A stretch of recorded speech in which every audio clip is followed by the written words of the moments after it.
কালা দিবস পালন করল ঝালদার স্বর্ণ ব্যবসায়ীরা। বৃহস্পতিবার সকাল 10টা পর্যন্ত আজ ঝালদা শহরের সমস্ত সোনার দোকান বন্ধ রেখে সমস্ত স্বর্ণশিল্পী থেকে সোনার দোকানদাররা বুকে কালো ফিতে লাগিয়ে ঝালদা শহরে মিছিল করে কালা দিবস পালন করলেন ঝালদা স্বর্ণ শিল্প ব্যবসায়ী সমিতির পক্ষ থেকে।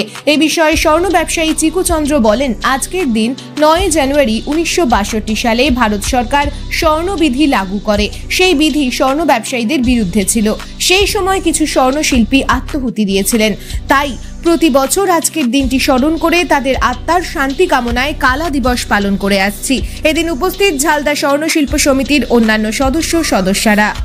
1962 সালে চীন ভারত যুদ্ধে ভারত খুব অর্থনৈতিকভাবে ক্ষতিগ্রস্ত হয়ে ভারত সরকার একটা আইন প্রণয়ন করে, যেটাতে ভারত সরকারের সোনা বাইরের থেকে আমদানি বন্ধ করে দেয় এবং যার ফলে স্বর্ণ ব্যবসা এবং স্বর্ণ শিল্পীরা খুবভাবে ক্ষতিগ্রস্ত হয়। এই ক্ষতির থেকে উদ্ধারের জন্য মানুষ কাজ বন্ধ হয়ে যায় কারিগরদের, এবং তার ফলে অনেক কারিগরই আজকের দিনে 9 তারিখের দিনে আত্মহত্যা করে। সেই আত্মহত্যা করার প্রতিবাদ হিসাবে ভারত সরকারের এই কালা আইনের প্রতিবাদ হিসাবে আমরা এই দিনটিকে পালন করে আসছি, কালা দিবস হিসাবে পালন করে আসছি। পেছনে একটা কারণ আছে, সেই কারণটা হলো 1962 সালে চীনের সঙ্গে ভারতের একটা যুদ্ধ হয়েছিল।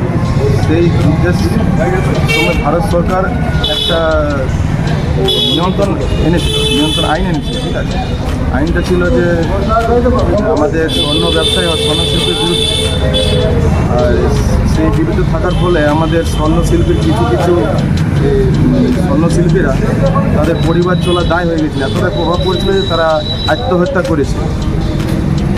তারপরে ভারত সরকার সেই আইনটা পরে তুলে নেয়, কিন্তু তাদেরকে শ্রদ্ধাঞ্জলি জানার জন্য আমরা এই দিনটাকে 9 জানুয়ারি দিনটাকে আমরা কালো দিবস হিসেবে পালিত করে আসছি।